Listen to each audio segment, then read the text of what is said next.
In Washington, the news cycle doesn't quit. There's been a flurry of news this week. We know there's a lot going on, but we wanted to fill you in on some stories you might have missed out of the nation's capital. I'm Nancy Marshall-Genzer, a Washington correspondent at Marketplace.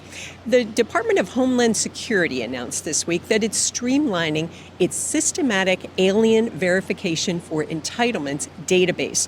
It's also eliminating fees for database searches.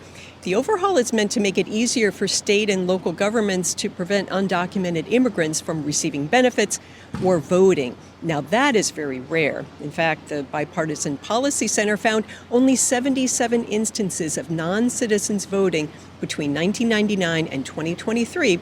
That was an analysis of a Heritage Foundation database. Here at the Education Department, they're going after millions of student loan borrowers who are in default. That is, they haven't made a payment in more than 360 days. The department will start sending wage garnishment notices this summer. It'll start withholding money from government payments like tax refunds on May 5th. The Education Department suspended federal student loan collection efforts during the pandemic. And things might start going sour for your milk. On Monday, the Food and Drug Administration suspended its quality control testing program for grade A raw milk and other dairy products.